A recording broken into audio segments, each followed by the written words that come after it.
जी students, अब हम लोग जो है आरएलसी सीरीज सर्किट्स को हम लोग परफॉर्म करेंगे वायरलेस।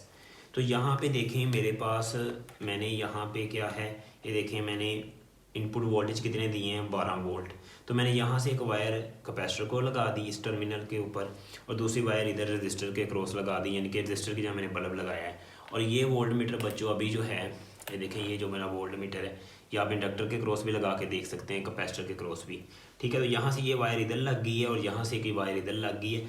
अब ये वोल्टेज कितने हैं 12। अब जो है फ्रिक्वेंसी बच्चों जो है मैं वायरलेस कंट्रोल करूँगा, यानी कि यहाँ से, यानी कि यहाँ आप इसकी जो फ्रिक्वेंसी यहाँ से आप कम ज़्यादा कर रहे थे पहले फंक्शन जनरेटर की मदद से। तो अब जो है मैं इसको एक ऐप के ज़रिए जो है जो प्ले स्टोर से मैंने डाउनलोड की है उसके ज़रिए मैं इसकी फ्रिक्वेंसी को कम ज़्यादा करूँगा। तो यहाँ पे वो ऐप ओपन है। ठीक है, तो देखें मैं यहाँ से इसको ऑन करूँगा, इसकी फ्रिक्वेंसी यहाँ से कम ज़्यादा करेंगे और वोल्टेज यहाँ कितने अप्लाई किए हुए हैं 12 वोल्ट किए हुए हैं। और अब मैं ये जो वोल्ट मीटर है इसको मैं लगाता हूँ इंडक्टर के क्रॉस।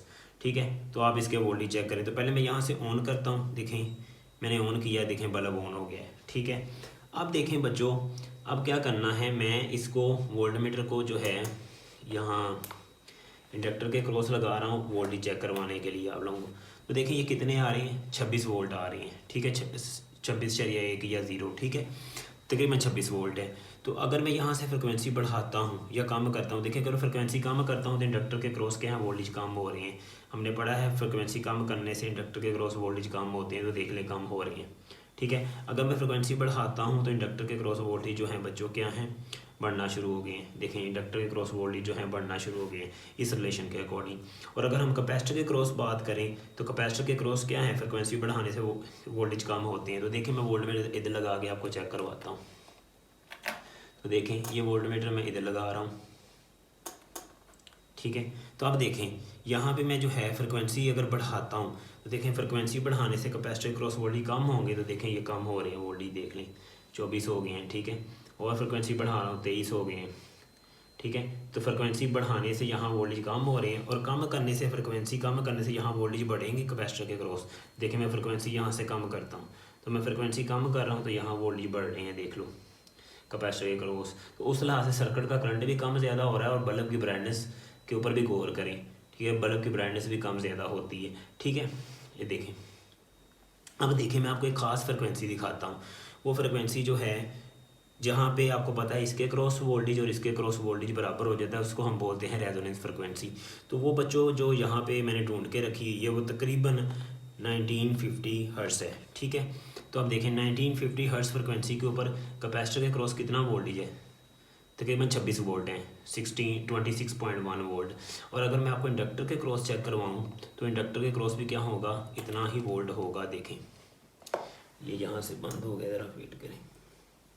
अच्छा, इंडक्टर के क्रॉस अगर मैं इंडक्टर के क्रॉस चेक करवाऊँ तो देखें बच्चों इंडक्टर के क्रॉस भी इस फ्रिक्वेंसी के ऊपर कितना वोल्ट होगा। इंडक्टर के क्रॉस भी देखें कितना है, इसी फ्रिक्वेंसी के ऊपर इंडक्टर के क्रॉस भी वोल्टेज कितना है 26 वोल्ट है। और कैपेसिटर के क्रॉस भी कितने थे बच्चों, कैपेसिटर के क्रॉस भी 26 ही वोल्ट, 26 वोल्ट ही थे। ठीक है, ये देखें 26.2 फ्रिक्वेंसी आप जो है थोड़ी बढ़ा के तो आप इसको थोड़ा कम भी कर सकते हैं, तो देख लें। ठीक है, तकरीबन 26 वोल्ट हैं। और इंडक्टर के क्रॉस भी कितने हैं, इंडक्टर के क्रॉस भी 26 हैं और इस वक्त बल्ब मैक्सिमम ब्राइटनेस शो कर रहा है क्योंकि सर्किट का बिहेवियर क्या है, रजिस्टिव है। तो यहाँ भी देखें 26 हैं और वहाँ भी क्या थे 26 थे। अब सर्किट का बिहेवियर है रजिस्टिव, तो इसमें मैक्सिमम करंट पास हो रहा है और बल्ब की ब्राइटनेस देख लें। अगर इस फ्रिक्वेंसी से मैं आगे जाता हूँ तो रेजोनेंस फ्रिक्वेंसी से आगे जाएंगे तब भी करंट कम होगा, तो बल्ब की ब्राइटनेस कम हो जाएगी। और अगर मैं रेजोनेंस फ्रिक्वेंसी से पीछे आता हूँ तब भी करंट कम हो जाएगा और बल्ब की ब्राइटनेस कम हो जाएगी। तो देखें मैं अगर यहाँ से फ्रिक्वेंसी बढ़ाता हूँ तो देखें बल्ब की ब्राइटनेस कम हो रही है, देख लें आहिस्ता से बल्ब की ब्राइटनेस जो है कम हो जाएगी। ये थोड़ा तेज़ी से बढ़ा लेते हैं, ये देखो ख़त्म ही हो गई है। अगर मैं थोड़ा पीछे आता हूँ तो बल्ब की ब्राइटनेस जो है बढ़ना शुरू हो जाएगी, ये देखें। और फिर पीछे को बहुत ज़्यादा जाता हूँ फिर कम हो जाती है, तो फिर बढ़ती है, ये देखें बढ़ के फिर कम और कम होके बच्चे फिर पीछे को आते हैं तो कम होके बढ़ेगी, बढ़ के फिर कम। ठीक है, तो ये था जो है। और मैक्सिमम ब्राइटनेस कब दिखाता है, मैक्सिमम ब्राइटनेस दिखाता है रेजोनेंस, और रेजोनेंस तकरीबन है 1950 कह लें, ठीक है। तो यहाँ पे देखें, यहाँ भी तकरीबन 26 वोल्ट मिलेंगे इस फ्रिक्वेंसी के ऊपर, और 26.1 वोल्ट मिल रहे हैं, और इसके क्रॉस भी कितने मिलेंगे बच्चों, इतने ही मिलेंगे तकरीबन, ठीक है। ये देखें 26.1। तो देखें ये है इसकी रेजोनेंस फ्रिक्वेंसी, जो वोल्टेज इधर मिल रहे हैं वही वोल्टेज इधर मिल रहे हैं, इससे आगे पीछे होते हैं तो हमारे पास करंट सर्किट का काम हो जाता है। तो ये बच्चों हम लोगों ने वायरलेस तरीके से भी कर लिया है, ठीक है। Thank you so much.